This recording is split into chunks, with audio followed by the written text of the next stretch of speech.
Good morning and welcome everybody. Welcome to the Retired Living True series. My name's Brett Janelle and I'm one of the co-founders of the seminar series, along with my beautiful wife and business partner, Annette Janelle. Yes. And yeah, we just want to say thank you so much for coming here. Can we just have a show of hands, those who are here for the very first time with us? Wonderful. Can we have a show of hands, those who have a chocolate in front of them? So that should be everybody with their hands up. Fantastic. That's our ode to Valentine's Day, hence me wearing pink today. So happy belated Valentine's Day. So just a couple of housekeeping items before we get started and introduce our panelists. Firstly, water is at the back of the room. Is there water at the back? Oh, over to the side of the room. So as you, my right, your left, if you're after water, feel free to go over there and help yourself.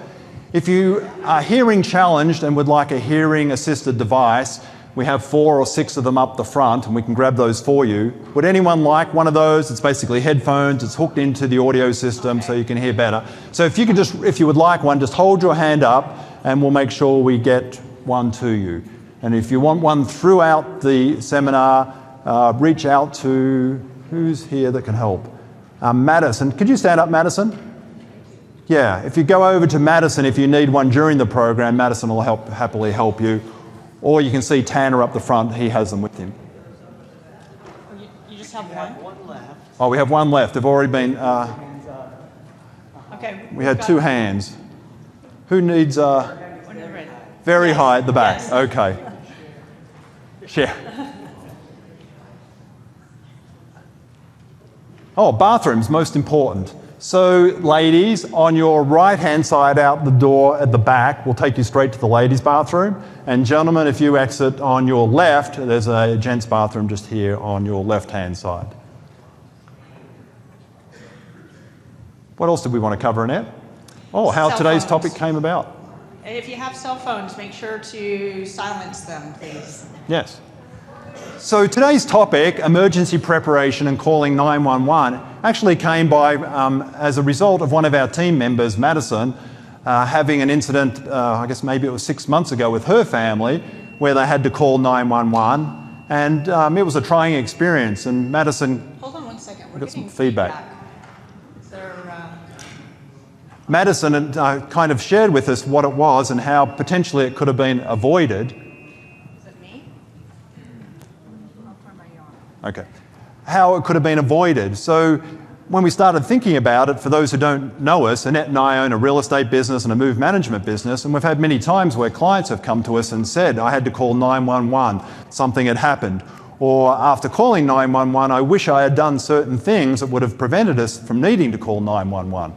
And we know some people are actually apprehensive of calling 911, not quite knowing what's going to happen. So we thought it would be a really good topic to discuss today so that we can all be better prepared, hopefully to avoid having to call 911, or if we do under some circumstance, kind of knowing what to expect. So that's kind of the gist of today's topic, and a big thank you to you, Madison, for helping us put that together.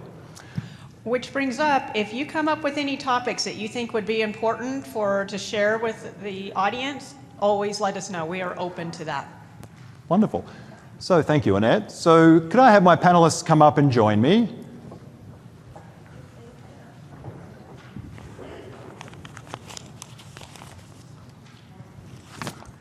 I got a whole pocket full of paper here. It's like paper everywhere. Did I forget anything we were meant to mention?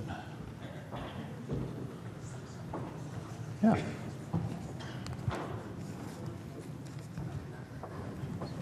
Yeah, so please take a seat. And perhaps I could start with you, Cindy. Could I have you, Cindy, introduce yourself to the audience, who you are, and why you might be here today, along with a little bit of your background, please. Yes, so I'm Cindy Green. I am the EMS chief for the Reno Fire Department. I have been in EMS and fire for 24, almost 25 years. I started out in the fire department.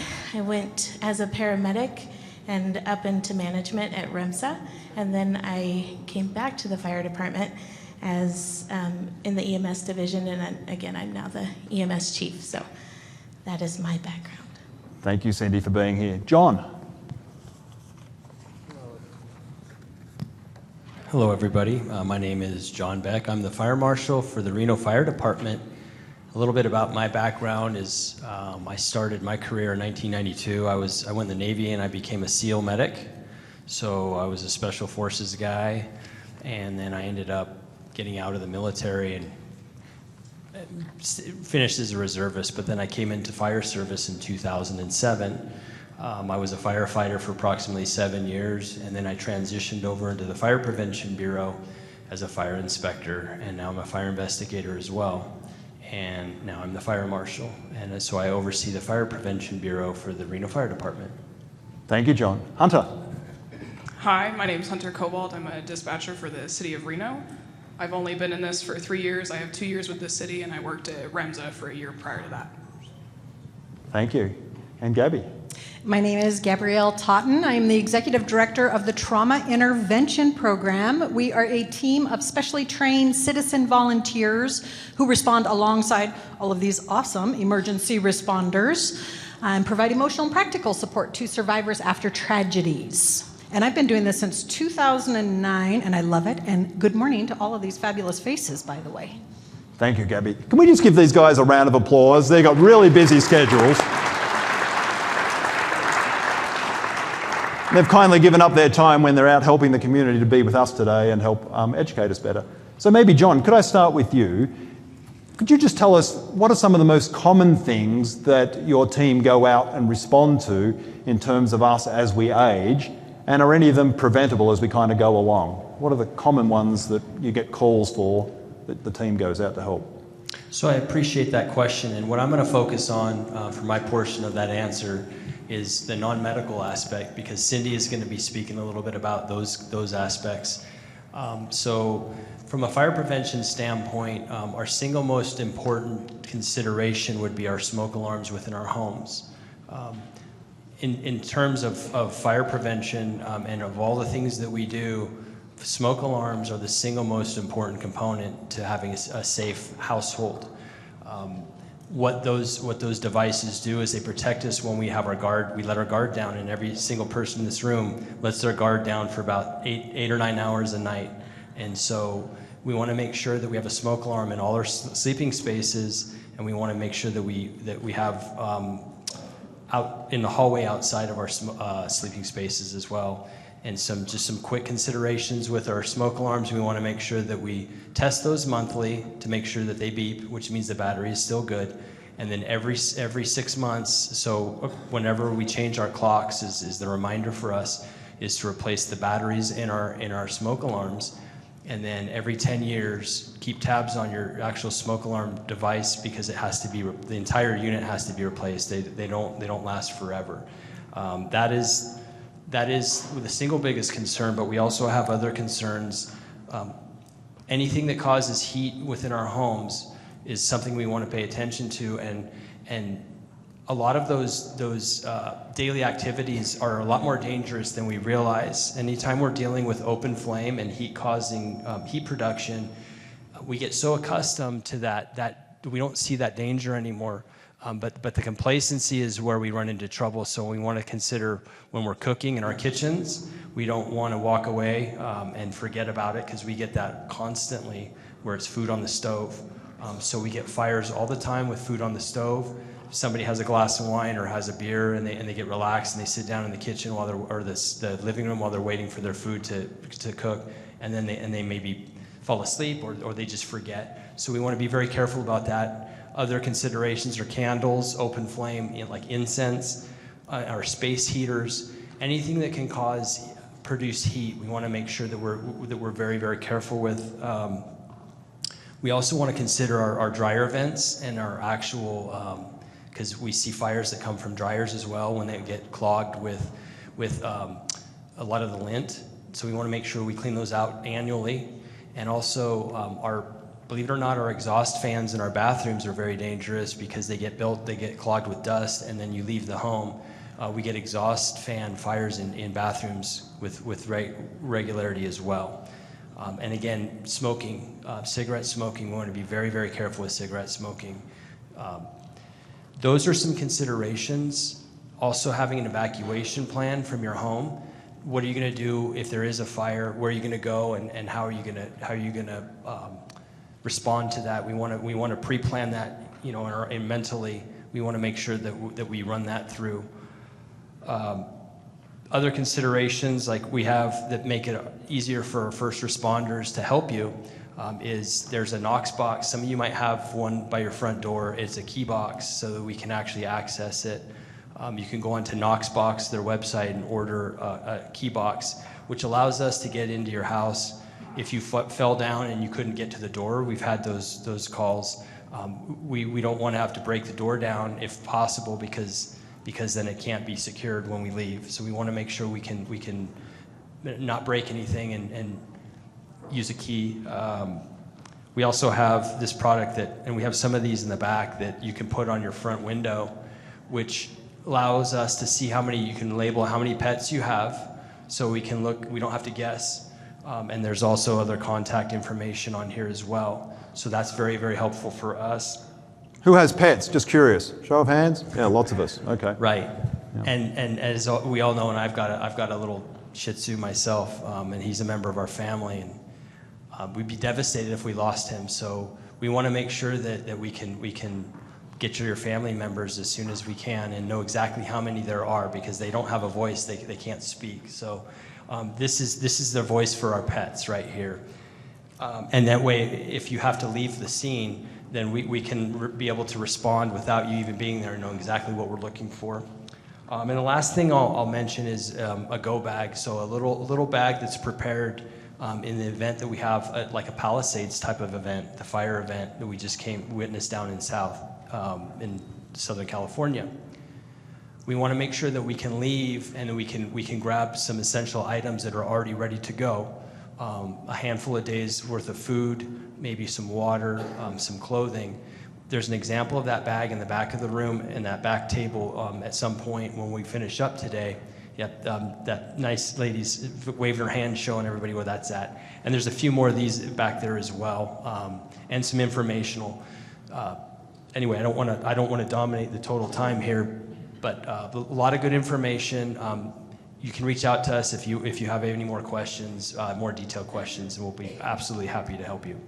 Thank you, John. Was anyone cringing when he was talking about cleaning the vents for your dryer and checking smoke detectors monthly? And I was cringing like 4 things I need to go home and do because I haven't been doing that, so I've already learnt several things.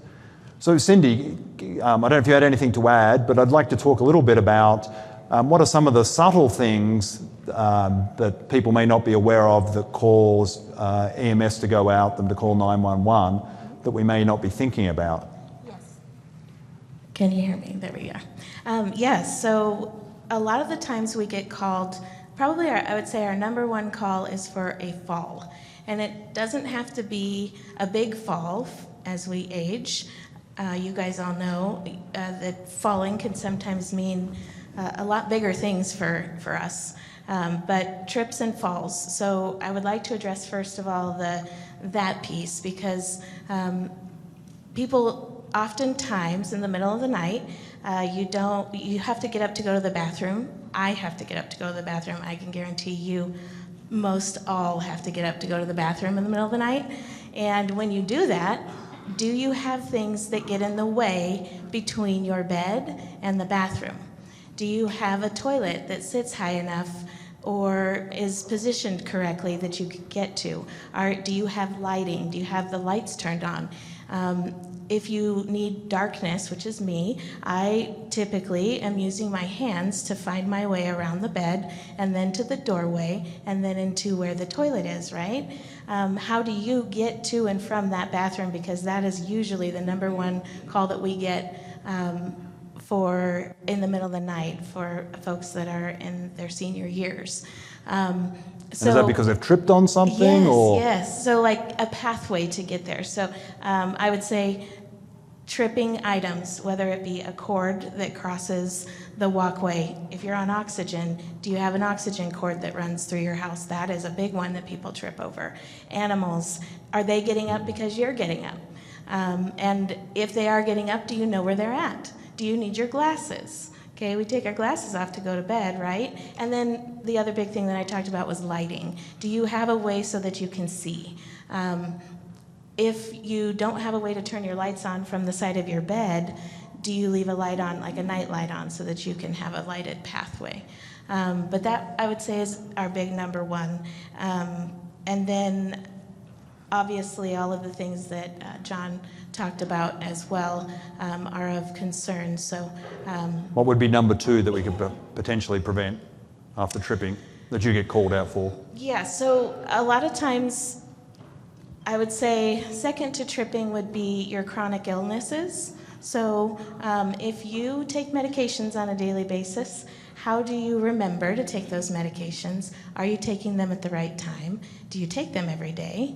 Do you take them when you just feel like maybe something is off or doesn't feel right? Do you truly recognize when you're feeling sick? As we get older and we age, things hurt, right? All things hurt. And so are you recognizing that pain in your chest, or for women, the pain in your shoulder, in your back? Women typically present differently in medical conditions like heart attacks and strokes than men do. Women, we're just tougher. I'm sorry, you guys, we're just tougher. So we tend to sometimes not even have a problem, but you might feel that something isn't right. And you know your body better than anybody else does. You've lived in it your whole lives. So if there is something that you're like, this doesn't feel right, or I missed my medication and that might have some big consequences, those are things that are easily preventable as long as you have a plan with those medications and that you're taking them correctly. Excellent. So let's talk about some examples of where people are perhaps hesitant to call 911, so respiratory, like you were talking about. So yes, so again, just kind of piggybacking on the discussion of we're used to living at a certain state.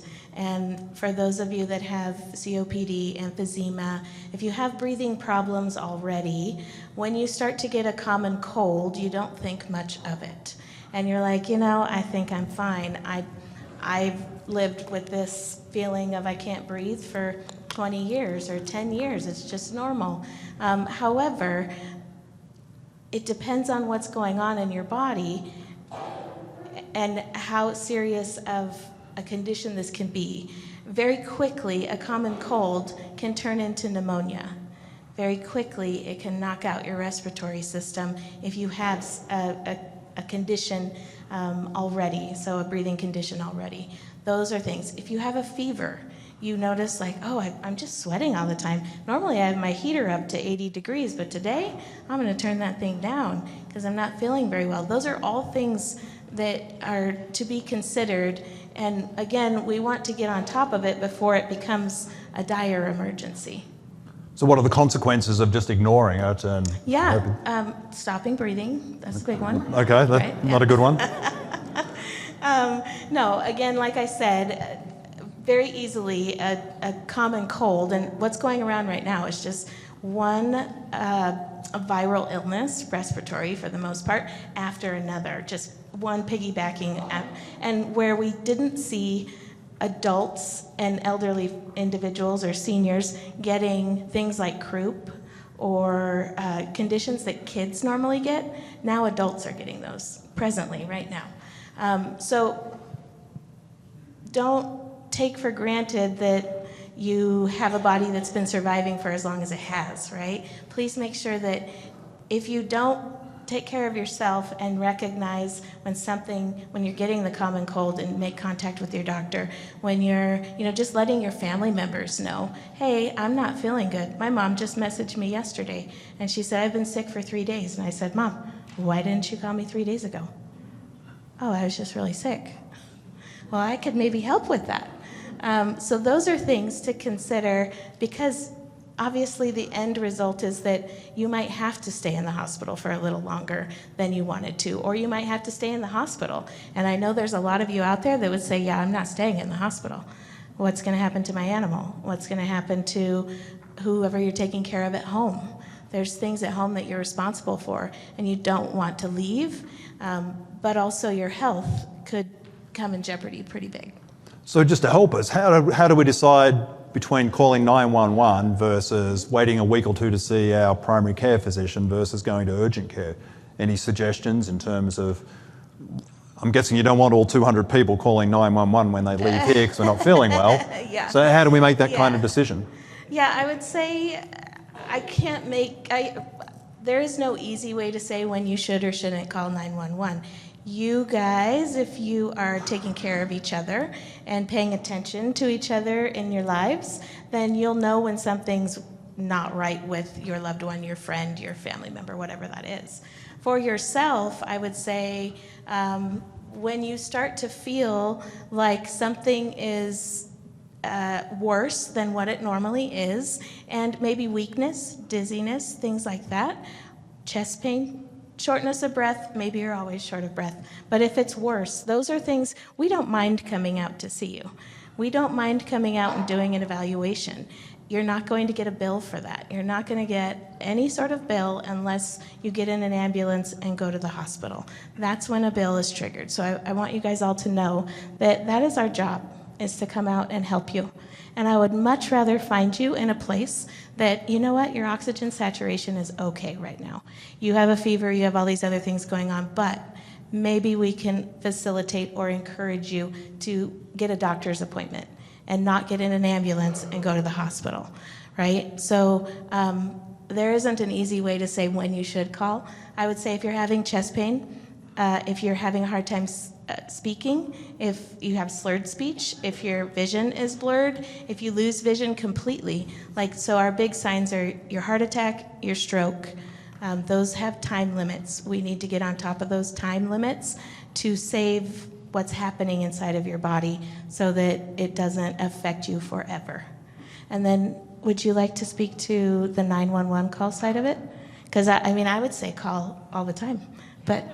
Okay, well actually I have a question for Hunter, but just to reiterate what you said, you'd rather our audience call than not. Yes.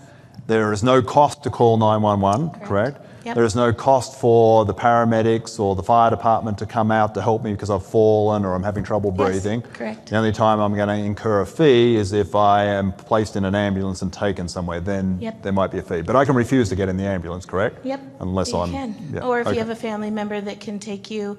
I would also say that when you call 911, the beauty about these individuals is that they're trained to ask you questions that will trigger the kind of response that you're going to get. And that's what Hunter can speak to, but they're trained both in fire and law enforcement and medical. So if you're having a medical condition, you're like, I just don't know, and I don't know who else to call, well, you know what? Call 911, because that operator is going to ask you questions that will then trigger whether or not, and they can walk you through all of the things on the phone. So can you help us out? Why are some people just reluctant to call 911 to begin with? I have it as people are worried of wasting time. They think that their emergencies aren't really emergencies. And I've had more people call on non-emergent saying it's not really an emergency, and then it ended up being a life-threatening emergency.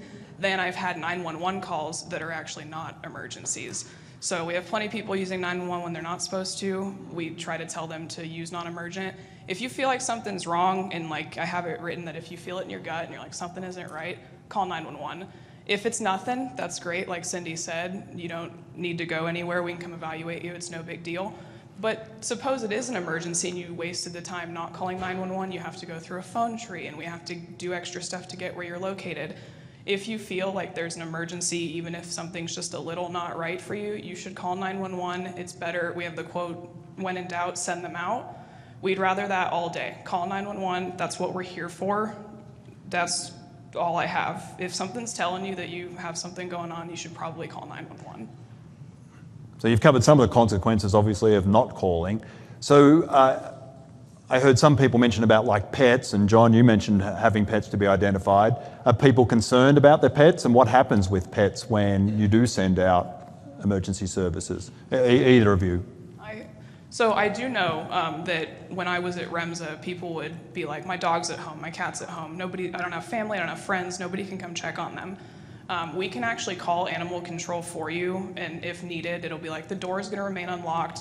Can you go feed the dog? Or if it's going to be a long-term thing, can you take the dog into your care and I'll come get them or get somebody to come get them if need be. That way they're not home alone, because that's a huge one. 80% of you raised your hands, you have pets at home.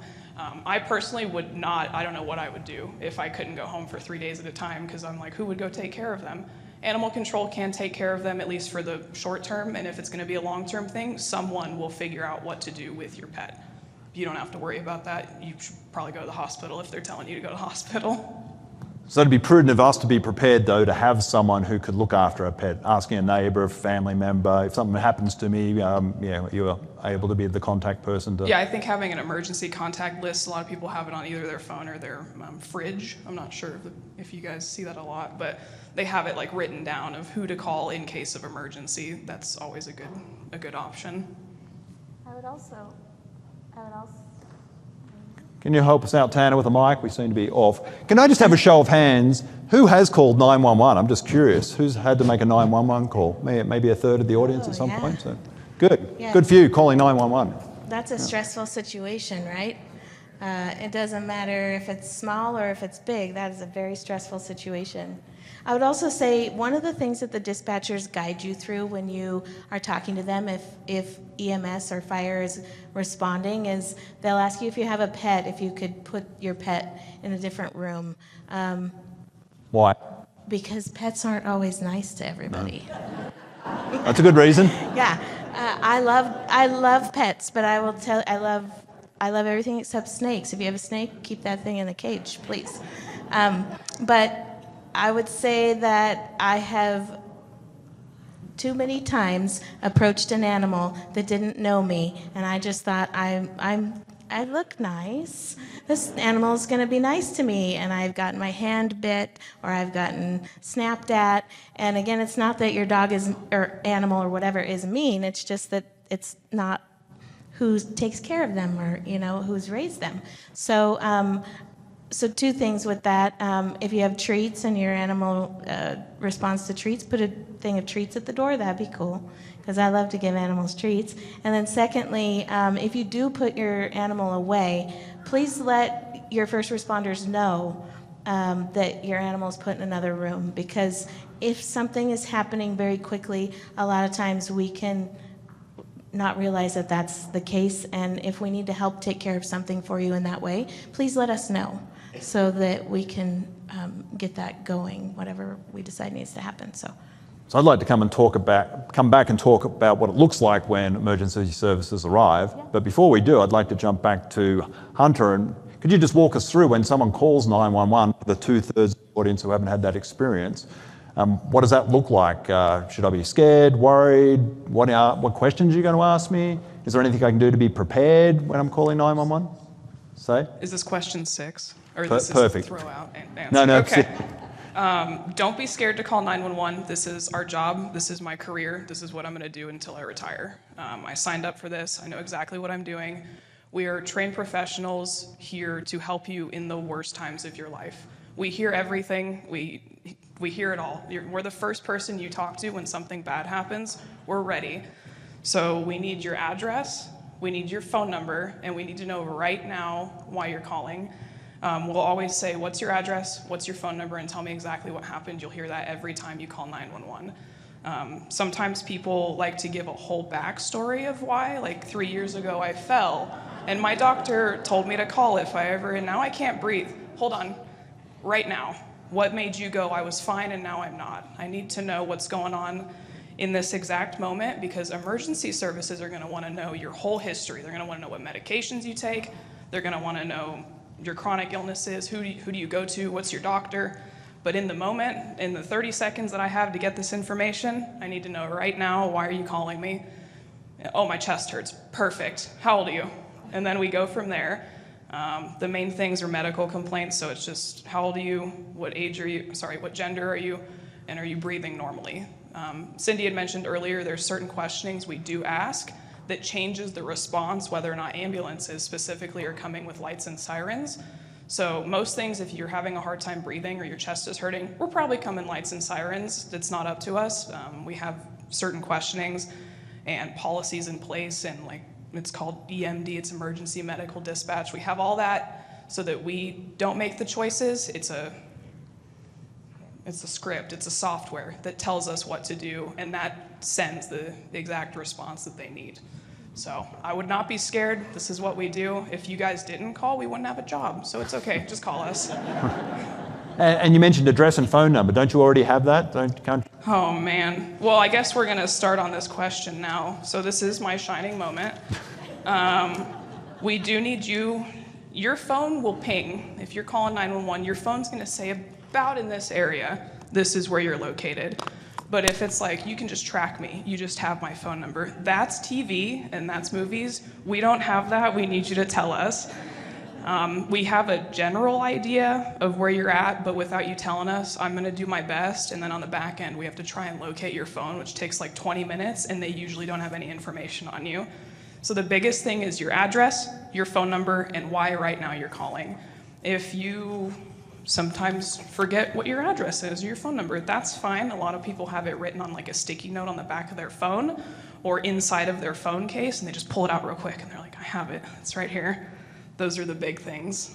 We can't track your phone. The only times we can track phones are like, I can't even give you, it's super, super specific situations, like an emergency where it's like someone was kidnapped. Okay, we'll track that phone.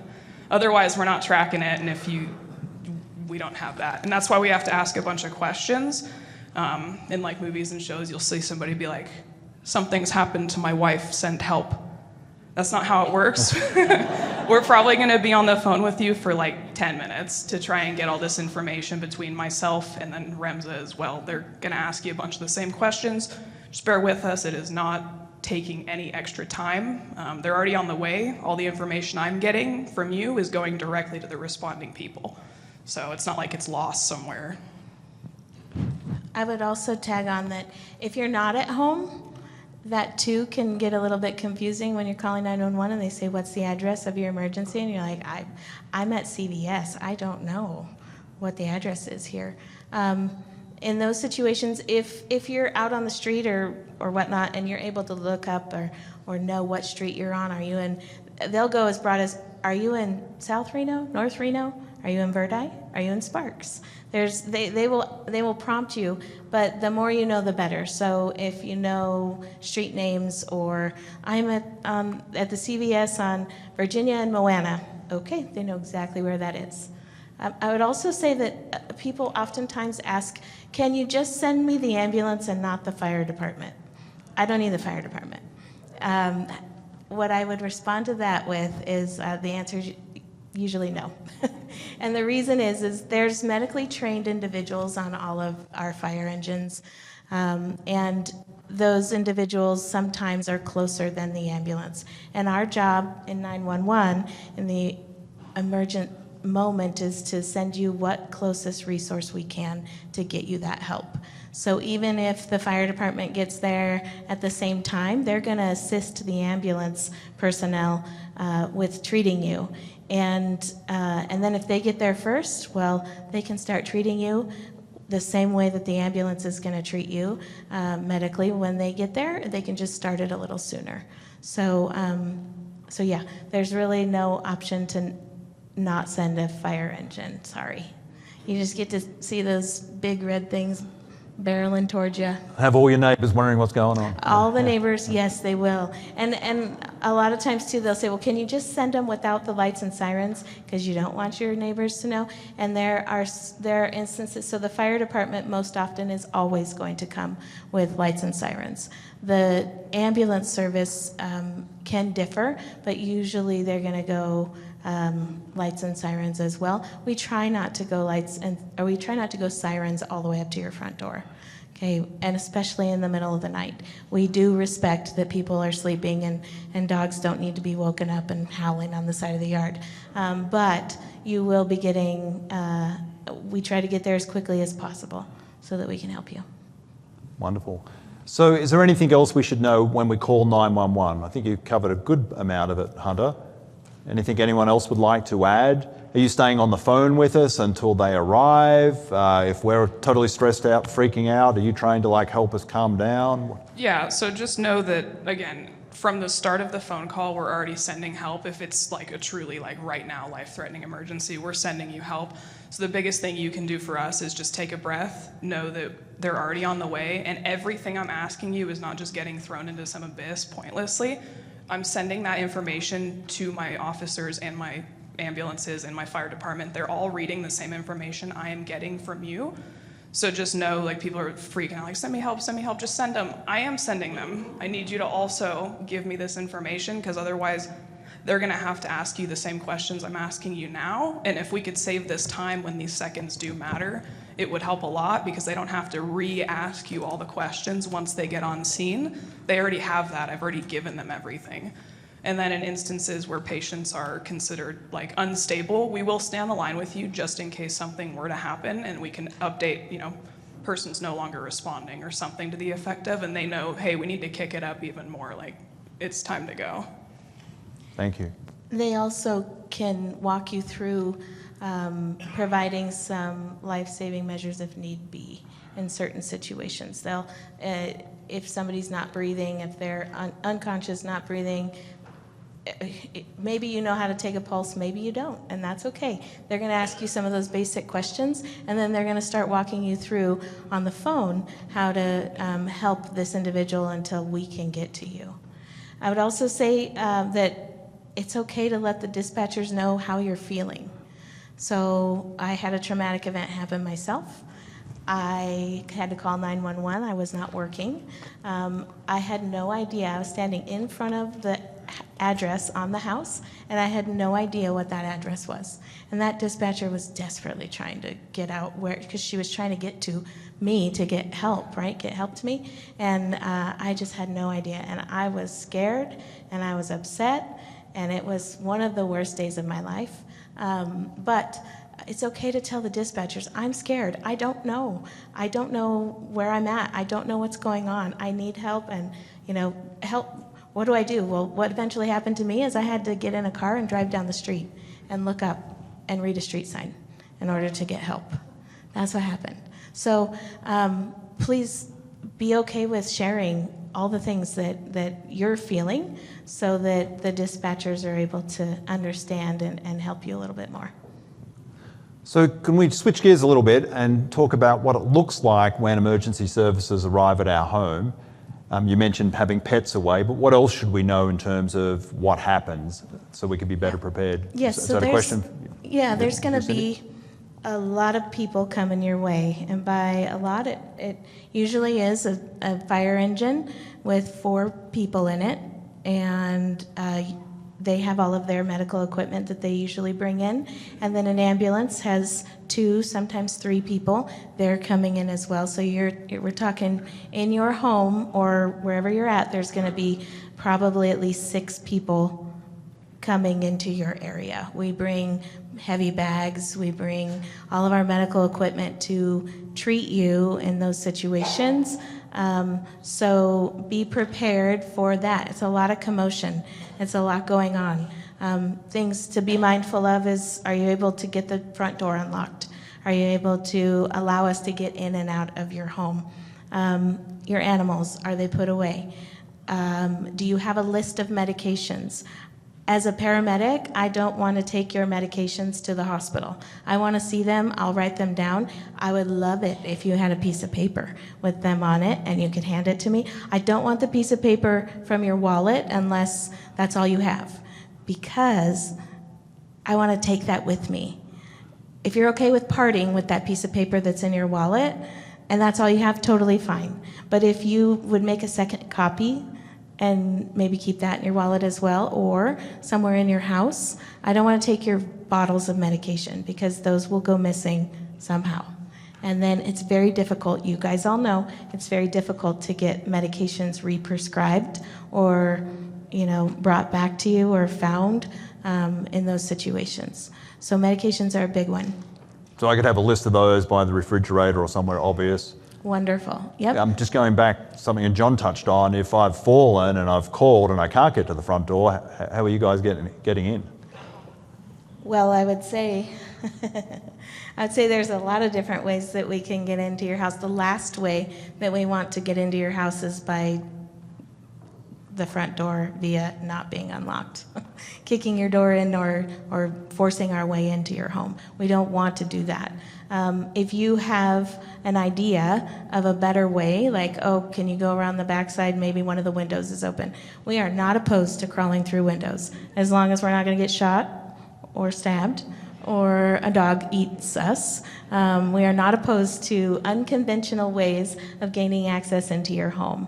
We do have tools that help us get into your home if need be. The only thing to be aware of is those tools can sometimes damage that way in or out, so whether it be a window or a door. What John talked about earlier is a wonderful thing to have, which is called a Knox box. And he mentioned, what he didn't tell you is that Knox box is not, there's a universal key that only the fire department personnel have. The police do not even have that key. Okay, only the fire department personnel have a universal key that allows us access into that box. In that box will be a key to get into your home. So those things are amazing if you have them. Or if you're like, there's a key underneath the mat, the rock, my neighbor has a key, my friend is on the way, they have a key, you don't have to bust through my door. All of those things, please communicate to us. And that Knox box that you mentioned, you look for that first. It's obviously going to be in an obvious place, I would think. Yes. Can we all go out and buy one somewhere? Yeah, so the Knox box is, you can order it, it's spelled Knox, so that's the actual company name. And if you go to Knox box, their website, you can order them, and they're for residential. And we also have stickers, and you can also request it from Knox box. If you have a little window by your front door, you put the Knox box sticker, that triggers us to know to look for a Knox box. So if it's not immediately in view, and you can do both. You can have the Knox box mounted by the front door, but also put a sticker where we can see it. So between the two of them, we'll find that Knox box, and then we'll just open the door quickly. And again, to stress the point that we don't want to force entry unless we have to, because we don't stay behind and actually fix the door when it won't lock anymore. So, and it happens where people call us and say, "Hey, are you going to come fix my door?" And we don't do that. We get to you. That's our promise to you, is we'll get to you. But we don't have unlimited resources and funds and manpower to be able to fix everything, unfortunately. So that's the reality of it, is just making sure that make it as easy for us as possible, because that's our goal, is to get to you as quickly as possible. And if you think about speed, we're on the clock. We're not going to let a door get in our way if we have no other options. The door will not, it will not keep us from getting to you. So we have plenty of tools, but they're not always the ones that you want us to use after the fact. So Thank you, John. And on that, you'd mentioned smoke detectors before. It's come up at different seminars. If I'm able to climb the ladder to get to the smoke detector, because I'd be putting myself at risk and calling because now I've fallen, is that something the fire department here are able to help with, or what resources might be available in the community for swapping out those smoke detectors, the batteries, if any? So that's a very good consideration. We definitely don't want you to put yourself in harm's way just to simply test your smoke alarm. I'm getting older myself, and I put up decorations every year at Christmas and Halloween. I actually fell this year off of my front porch, and I was fortunate, but my wife was not happy with me. She said if I keep getting up on a high ladder unsafely, that she was not going to go with me to the ER. So I decided maybe I'll be smarter about it. But as far as your smoke alarms go, the Red Cross has a program. So if you call the Red Cross, they will assist. And they will actually, they have a program where they will actually install a smoke alarm if you don't have one. So if you need assistance, call the Red Cross, because they have a dedicated program for helping people with their smoke alarms. So don't put yourself in harm's way needlessly. Fatalities by falling is one of the top causes of death for people. I think it's over 55 or over 65. Yeah, it's something that you have to consider. At what Cindy had talked about earlier, really want to underscore it. When you're young, it's easy to identify when something's not working right. But as we age, we get accustomed to things not working as right as they used to. And so it's harder to identify when something is standing out as not normal, because 80% is the new 100% when you get older, right? You're never going to feel 100% perfect. So it's very important that we not only identify those things when we're not feeling right, we also want to be very careful, because our ability to recover is a lot more challenging. Healing takes a lot longer. Things that wouldn't hurt you when you're in your teens and your early 20s now can take a lot longer to heal from, and maybe not all the way back to where you were before. So just call Red Cross. There's resources available for almost everything you can think of. You don't have to go it alone. In our job, the people that are sitting on the stage, everybody wants another tomorrow, and our job is to help you have another tomorrow. So just use us when in doubt. And this is what I wanted to mention earlier. Call us. Unfortunately, I think it's the opposite of what people think, that we get a lot of calls as people age. It's actually the opposite.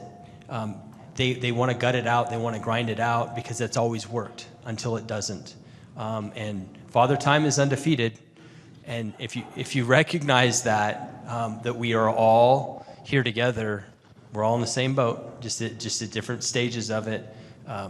We're paying it forward on the stage here, because we're all going to be in that position where you guys are at, and we're going to be dependent on others that go behind us. So give us the honor of helping. So that's what we're here for.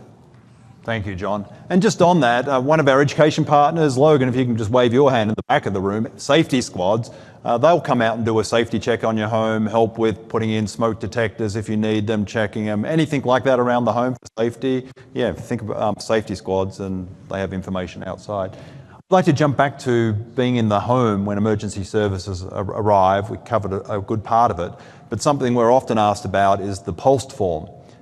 Being on the refrigerator. Could you explain what it is, why that's important, and anything else we could have prepared along with, a list of medications? Yeah. Hello. Okay. We're back. Thank you. Can I get a raise of hands of anybody in here that has either a pulsed or a DNR? Yes, I like Good audience. it. Okay, so, excuse me? Oh, yeah. Oh, I thought you had a question. Now Sorry. we're going to hold questions until we get to Q&A. Okay. So, yep. All right. So a pulsed is a directive that is easier to get than a DNR. What we found many years ago in our area, well, across the nation, is that DNRs, they are a formal document, but it takes a long time for them to get here. So for individuals that have chronic medical history, maybe they're on hospice because they came home and they're coming home to pass away in their homes with their family members and not in a hospital. There's a variety of different things. But it was when emergency responders would get to those calls, if a DNR, a salmon-colored piece of paper, wasn't readily available, then we had to do everything we possibly can to save that person's life. So a pulsed came into play, and that's something that your doctor, your physician, can fill out that document for you in his office, and then make copies and give you a copy to go home with. And that gives us the directives if you don't want to be resuscitated, if you don't want specific things in your medical care because of whatever reason you choose, that pulsed tells us that. And that's that's a legal document, right? So that's the only way that we can not do those things. If we don't have that available, even if your family member is at home or your family members come over, your next door neighbor, anybody in there says, this person has a pulse. If we can't have that piece of paper in our hand as first responders, we have to start doing something. So we oftentimes in that situation, we will start minimal, but we all know, you guys probably all realize, my grandmother's 96 years old. I do not want somebody to crush her chest when she decides to go to heaven, right? So you're saying like if she needed CPR Yeah, if she stopped breathing and her heart stopped beating and she needed CPR, I don't want somebody pushing that hard on her chest and damaging her bones and all of the different things that can happen with that. She doesn't want that, and I don't want that. But in order for that to happen, not to happen at home, I have to have that piece of paper. So POLST or a DNR. If you have a DNR, great, keep the DNR. A POLST doesn't have to be fancy colors. It can be on a white piece of paper, or it can be on, I don't know, I've seen them neon colors. We've seen them in all different types, but those are really important things to have as a first responder, because if you don't want something and that is your wish, I don't want to do that to you. But the only way that I don't do that to you is if you have that form that I can have in hand. So even if I'm there and I say, I don't think Dad wants CPR, doesn't want to be resuscitated, you're still going to do it? Yes. So I need to have that form, Yes. Dad's wishes, on the fridge. Yes. And the best place to put that, the first place that we look is your refrigerator. Please don't put it in a drawer underneath 7 years of mail.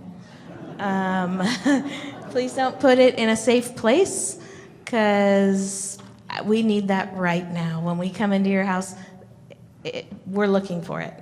Like in that situation, in a cardiac arrest situation, we're asking and we're looking. So if it's filed away, if it's in a safe, if it's somewhere, it's not going to do you any good. It needs to be out in the open for everybody to see. And it might not be the most great reminder that we're getting to that point in our lives. However, in those situations, it's really important for us to have that. So if I had a strong feeling, if I'm perfectly healthy, but if I had a strong feeling that I didn't want CPR, if I had a heart attack, cardiac arrest, I should still have one, and people aren't going to think I'm too weird? No, they ask, your doctor should be asking you that. You should have already been asked that if you see a doctor regularly. If you wind up in the hospital, before you go home from the hospital, they should, that's something that you can leave the hospital with.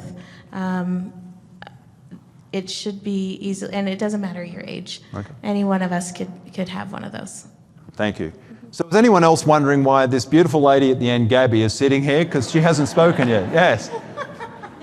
So Gabby, what do you do? Where do you fit into all of this? When do you come out when we make a 911 call, if at all? Well, these guys are very optimistic. You're calling just for a fall, you'll be fine.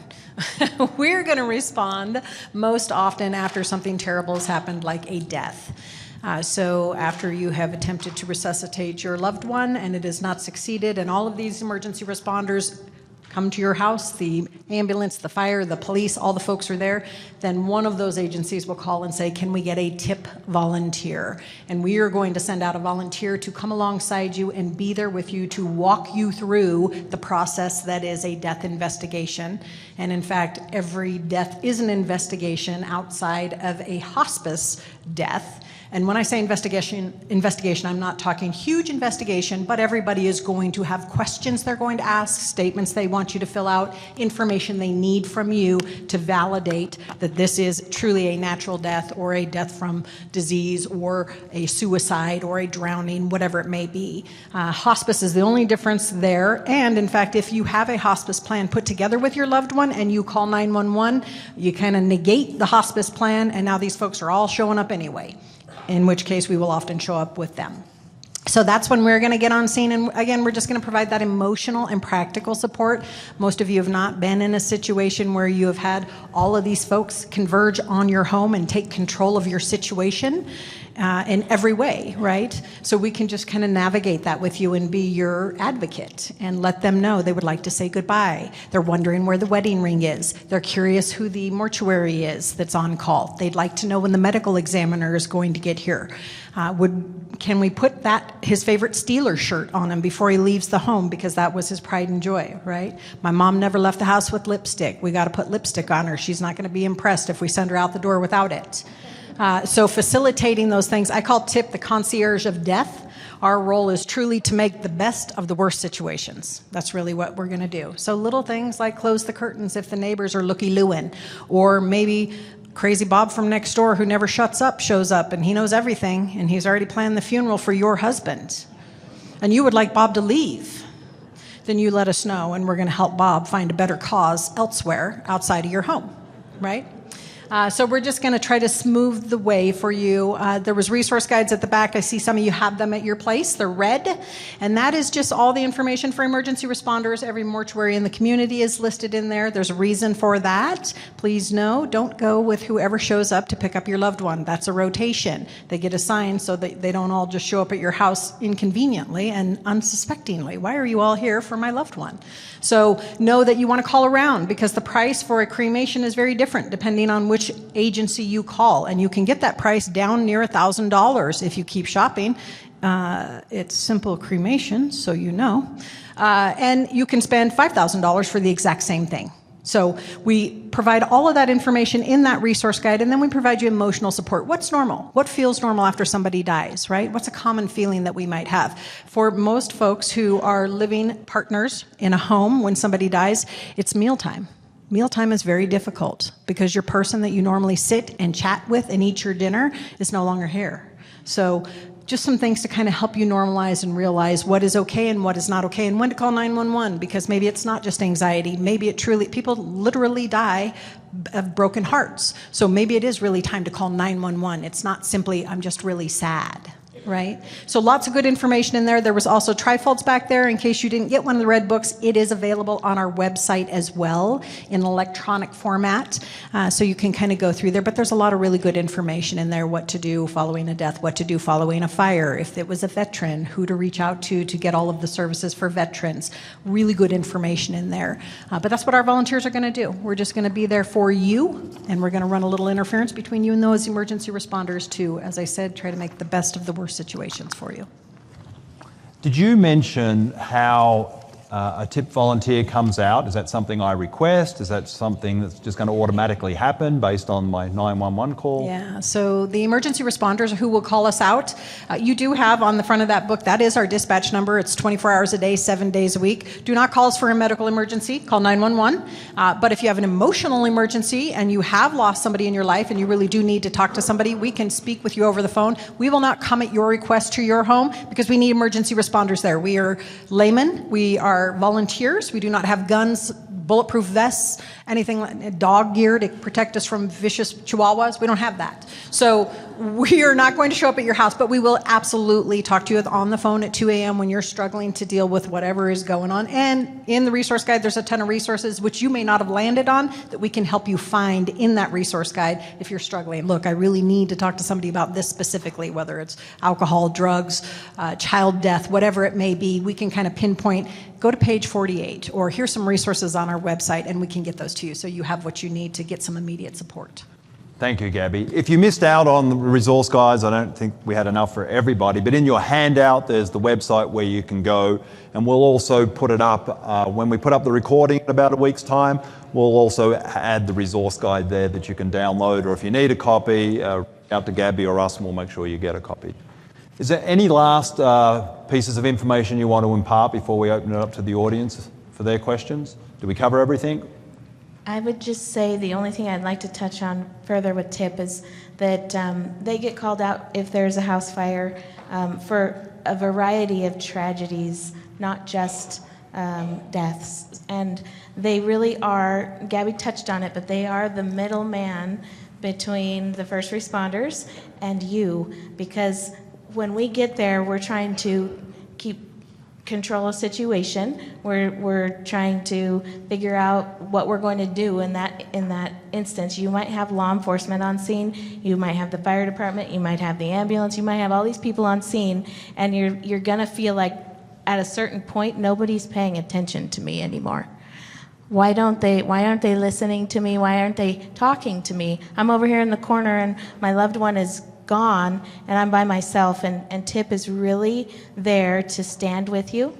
They're going to be in plain clothes, so please know that when they show up, they're in plain clothes. They're going to have a badge on that says who they are, but they are going to just stand with you. They're going to be in that gap, because for us, we're trying to, I got to get this and this and this and this and this done. And the police have their marching orders, and every one of us has marching orders, and sometimes the folks that are left outside of what's happened feel like they've been abandoned. And so TIP is a wonderful resource that comes in alongside of us and is there for you guys. Thank you, Cindy. Awesome. So if you have a question, can I just have show of hands who has questions? Okay, we have a good number of questions. Kathy, can you... question over? Yeah, I'm just wondering, thank you all for your wonderful services. I so appreciate all of you. The question is there like, you guys go to work and is there a rush hour? Is there a time when the numbers get jacked up and it's chaos? I don't know, just wondering. Is there a peak time for calling 911? I would say times where people are getting off work around 5 p.m. Monday through Friday because everybody crashes their cars. I would also say early in the morning because you have woken up for the day and you found your person on the floor. They fell when they were going to the bathroom like we were talking about, or that's when a lot of people pass away in their sleep. That's when you usually find them. So early morning and then like later afternoon when people are getting off work, I would say we're ready for it. We have staffing that indicates that. Early mornings we have a couple extra. During those swing shift hours, we have a couple extra, and then as the night goes on, we'll have less staffing because we know that the call volume's not as much.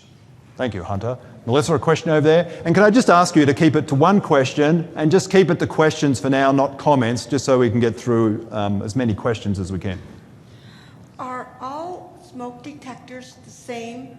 You see in the store there's different brands and everything. Which is a good one to buy, and should I put one in my basement? John? So that's a very good question, and the answer is actually no, they're not all the same. And I'm glad you actually brought that up because I should have mentioned that earlier.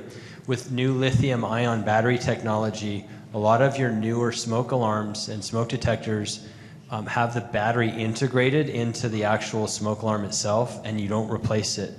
So you buy the unit once every 10 years, and you have it installed, and then that's it. But it's very important that you actually look at the packaging on it and you know exactly what kind of unit that you do have. Obviously, the ones that have battery replacement are going to chirp and they're going to make a sound when the battery's starting to run low. We want to replace the batteries before they reach that point. But it's just important to know that. And with that new technology, that's a very good question. Those are the kind of units that I would want in my home because again, we're not getting up on our ladders much. And so that's a very efficient way of dealing with our smoke alarms. So very good question and awesome. In the basement? Oh, I'm sorry. Yeah, and as far as the basement goes, I wouldn't say that you would need anything in the basement unless you're having somebody living in your basement. So as long as you're not residing and sleeping in that whatever that space is, but if you have people coming visiting and you have overflow, maybe you have a Murphy bed or an extra bed that you keep in your basement, make sure that you have a smoke alarm. Any sleeping area where people are going to be asleep is the rule of thumb. I'm so glad you shared that information, John. I am now so excited. Annette and I had a smoke detector go off a few mornings ago at some ungodly hour, and we're walking around trying to work out which one it was to change out the batteries, but we're going to get rid of all of our smoke detectors and get these new ones that we don't have to change for 10 years. Right. I love it. And you'd endorse those, the 10-year? I would absolutely endorse them. Just make sure that you're aware of it. Thank you. No, the lithiums, I believe, aren't going to be chirping because you're not going to be replacing the battery. But you also want to, that's a good question. You want to make sure you look at what the actual device can do because maybe some of those devices are going to have a replacement warning, which you might confuse as a battery warning. So if the unit is not functioning as designed, there might be mechanisms in place that are going to bring that to your attention. It's just important that you understand what that actually means, whatever sounds that it makes. Fantastic, thank you. Because I noticed on ours it had a date, manufactured date. It didn't say when to replace it, but they're all 2018 or 16. So ours are due to be replaced anyway. Yeah, it'll have a manufacture date, so just plus 10 years from the manufacture date. Thank you. Over here. Again, thank you for the valuable information today. Question about calling 911. If for some reason we get disconnected, do you have our phone number and we should wait for you to call back, or should we call you and start all over again? It depends. If it's a medical emergency, there's no reason we cannot call you back. We have your phone number. That's why in the beginning, address and phone number is so important.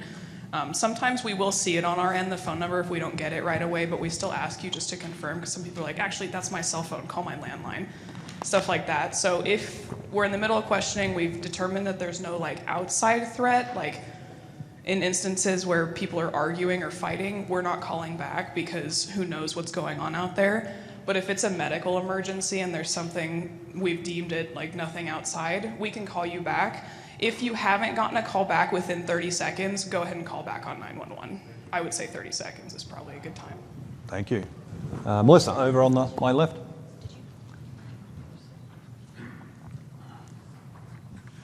Simple, basic question. With modern technology, can I call 911 or do I have to call 775-911? You can use 911. Even disconnected cells that don't have a service or anything have been considered a paperweight. We'll call 911. So you're just good with that. It'll call anywhere. Thank you. Over here, Kathy. Yeah. Yes, I'm from Carson City. My friend invited me this time. What? Does all of this pertain to Carson City also? Because you're all from Reno. Yes, so Carson City has a fire department, and their EMS is incorporated into the fire department. They only have one agency, right? So, right in Washoe County, we have REMSA, which is the ambulance. They have the ambulance transport capabilities. You'll also see some fire ambulances in Washoe County because each Reno, Truckee Meadows, and Sparks have ambulances as well.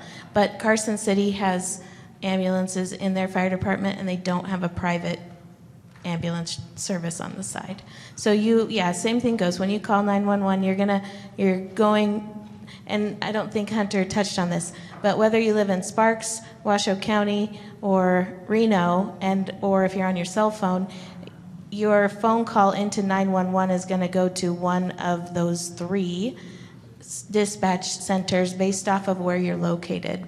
So if you call from a landline and it's in Reno, it's going to go to Reno Dispatch. If you live in Sparks and you call from a landline in Sparks, it's going to Sparks Dispatch. And in the county or outside of Reno or Sparks, then it's going to go to the county dispatch. So the same goes for Carson City. If you live in Carson City and you call, it's going to go to the Carson City 911 dispatch center. Yeah. Thank you. Where do we get to? Which side of the room? I've lost track. Melissa's side. Yeah, thank you for being here. One comment on detectors. Smoke detectors are good, but also gas detectors. So if you have a furnace in your basement, that's really necessary to have one. It can save your life. So my question is, the FCC mandated in 2014 that all PSAPs/dispatch units are to be equipped to receive text 911 messages. Are you capable in Reno, Sparks, Carson City to receive the text messages? And if you aren't, why not? Or if you have, what are your experiences with the text to 911? Do you receive them? And also, have you ever heard of Rapid SOS? Yeah, so we have all of that, actually. Crisis averted. Relief.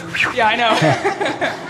Yes, anybody can text 911. If you are able to and physically able, we recommend calling because we can obviously get that information much faster. But you can text 911. We'll see your phone number, and that's all we have. So if you can say, like, someone's breaking into my house, that's the only time I really think of calling or texting 911 other than if you're deaf or hard of hearing. Someone's breaking into my house. I can't call. Give me your address. Someone's breaking in. Perfect. And then we can text you back. And we'll have a conversation back and forth, but no, at the same time, I have to type over here, then I have to go back to you, then I have to go back over here, so it does take more time, but we are able to do that. Is it helpful to have text 911? Sorry? Is it helpful for you to text 911? If you're unable to call, absolutely, you can text it if that works for you, or you don't have your hearing aids, they fell out, or you're deaf, who knows, you can definitely text, we will figure something out. I'm not well versed on Rapid SOS, but my supervisor over here can definitely answer your question on that one. But preferred method would be a call over text, though, for efficiency Yes, purposes. if you are able. Yeah. If for whatever reason you can't, you can text us. That is an outlet for a reason. Please introduce yourself, Sarah. So my name is Sarah Colcurcio. I'm a supervisor with the City of Reno. Can you hear me? Is this better? Yes, perfect. So for those of you that don't understand what he's asking about Rapid SOS, you can order food on your cell phone, right? Uber, DoorDash, all of those things, or get deliveries from the location of your cell phone. Our 911 system is not integrated with those services, which usually come from Apple, Android, or those things. So Rapid SOS paired with these technologies, Apple, Google, Samsung, all those other fancies, and basically they send the data when your phone calls 911 that triggers the location. So the location is a little more accurate than we would get at the PSAP. So PSAP stands for Primary Public Safety Answering Point. Sorry. And our locations are based off of your cell phone tower. Rapid SOS is based off of your GPS, like the location of your phone. So it's the same technology that DoorDash, Uber Eats, Instacart, all of those are using, which is not fully integrated yet, but we do have Rapid SOS, so we do use it. It's not our primary location. The best thing is you telling me where you are, whether that's via text, phone call, you telling me is the best. If you can't do that, then yes, we'll use those other resources. Thank you, Sarah. Awesome. Excellent. Let's, Kathy. We used 911 3 times, and we're still alive. So commendable. It was an impressive performance. 7 men come in the house. That was the fire department and the ambulance. What happened to us was tragic. Our daughter died of a cardiac arrest at the age of 55, and her husband decided to do the CPR. Can I stop you, Ricky, because there's quite a few people wanting to ask questions. Do you have a specific my question? question? Is, does the fire department and the ambulance have a defibrillator?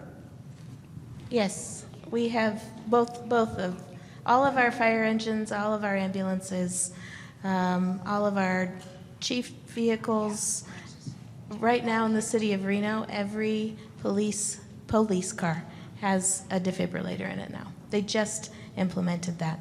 My husband's a police officer, and I asked him to show me how he would use that. Did he pass? It talks you through how to use okay. it, so it's not very difficult, but you have to hit the on button. But yes. Thank you, Ricky. I've got the microphone. You can't talk yet. And this is a question about the lockbox. First of all, if you order them, do you have a specific key for our location? And the second question, if it's not a specific key, then it's kind of like that problem with like post office boxes. Are these things secure? Are those keys out there for thieves? So that's a great question. So the way it works is when you order a Knox box from the Knox box website, you're going to put your zip code. And the zip code is what's going to show Knox box, the company, how they're going to key the actual tumbler for the Knox box itself. So the City of Reno jurisdiction, and this is true across the United States, every jurisdiction is different. And there's one single key per jurisdiction. So the City of Reno has one single key that will open up every single Knox box. So that's why we're very, very, very careful about keeping control of our Knox box keys and having custody of and an inventory of all those keys, because in theory, it's the key to the city. Every single Knox box can be opened with just one key. So if you have a key to a Knox box, you can open up any Knox box in the city, which is what we control on our rigs. We even go as far as to have something called a key secure in our rig, which means whenever we remove the key out of this like little device, it flashes, and it also will interface with starting the engine, so we don't actually leave the key on scene. So there's mechanisms to remind us that we don't lose the key. So when you actually order a Knox box, sir, they're going to go ahead and key it to what our key will work for. Nobody else has that key, so nobody else is, there's no nefarious individuals that will be able to actually get into your Knox box except us, the fire department. So that should put you at ease as far as that goes. And the way that it works is when you would order a Knox box, we actually have to approve that. So Knox box sends an actual notification to the fire department, and we have to actually, we have only a handful of people that have the approving authority. I'm actually not even one of those on my staff. It's one of my captains who gets all of those requests as they come through, and he has to approve those, because if he doesn't approve them, Knox box will not actually send out a tumbler, anything that has the actual key device for that specific Knox box itself. So there's a lot of security mechanisms around that. So please do not be concerned in this room about anybody else besides the people that you want to have the key having said key. Thank you, John, for that explanation. At the back, Kathy. This is for John Beck. Our garages or workshops, maybe some safety thoughts for things that are stored in there, but especially the power bar that may have been in that garage for like 15 years and lots of things plugged in. Any questions, anything, when should that be changed? So that's a good question, a great question, because as a fire investigator, we see our two main areas of fire inside a private residence are going to be in your kitchen, of course, because we get a lot of cooking fires, and then we have a lot of garage fires because there's a lot of sources of ignition, potential sources of ignition in the garage itself. You have your hot water heater, you have a lot of battery storage now with lithium ion. One of the downsides of lithium ion, unfortunately, especially the cheaper companies that are sending products from China, unfortunately, not the higher end companies, but a lot of the e-bikes that we see now coming in, the less expensive e-bikes. In the last 6 months, I've had 3 separate e-bike fires, right? And so people are charging those in garages or inside their home, and they're not really paying attention. So it's almost getting to the point where I might be sending out a PSA, some kind of notification to the community about being very vigilant with e-bikes, especially. The city of New York actually had, I think last year, 78 e-bike related fires, and so they started to ban e-bikes from being allowed indoors as far as for storage, and so it's something that you want to be careful of in your garage. Any kind of handheld like drills or power tools. We do get your power strips that get over capacity, especially extension cords. You want to be very careful with your extension cords in your garage because we have those things for years, decades, and they get run over by vehicles or they get walked on, and then you don't see it, but the wiring gets degraded inside the actual insulating housing of the actual power cord itself. So we have something called a pinch fault arc situation, where if you run an extension cord through a doorway and a door gets opened and closed on an extension cord, over time it starts to wear that actual wiring out, and then you can have intimate contact between an energized power cord, which can cause there's many different potentials of ignition in a garage. So I would say definitely make sure that you spread out your charging within your garage so you don't put it all on one circuit. You want to make sure that your fuels, even though fuels are not a source of ignition, a lot of times people talk about our fuel storage in our garage. That's not a source of ignition, that's a fuel. So your fire triangle is heat, fuel, and oxygen. We care most about the ignition. The sources of heat are what we really care about. Everything in this room, including the humans, are combustible, right? So that's our fuel. What's our fuel? And we have oxygen all around us. It's our source of ignition. The heat itself is what we really want to hone in on. And that's what we've been talking about today is our indoor fires that we create intentionally when we turn on our stove. That's an intentional caused fire. But we want to manage it and be very careful. And in our garage itself, we want to be very mindful of mainly like our battery storage, how we're charging, and our hot water heaters. Those are the kinds of things that we want to be very careful of. We want to make sure that we monitor. There was a house across the street from my in-laws before I even came into the fire department that the guy had bought a 63 Corvette, and it was perfect, except he told me all I had was a fuel leak. And 2 days later, I got a phone call in the middle of the night because at about 9:30 at night, he went and turned on his hot water to his shower to take his shower before bed, and there was enough vapors in the garage that when that hot water heater kicked on, boom, it blew up his garage, and his Corvette. And his Corvette, unfortunately, the Corvette. I used to own a 67. That's why I was interested and went over and talked to him about his new Corvette that was sitting on his driveway. He had it just delivered, and 2 days later, that leak was the only thing he had, a small fuel leak, and unfortunately, we raced up the hill, and the house was a complete loss. Wow. The daughter was deployed overseas, and her dog passed away as well. So we just want to be very mindful. Great point. I don't want to belabor it too much because we could talk all day about garage fires. It's interesting for me as a fire investigator, but we don't have time for that. But be very mindful.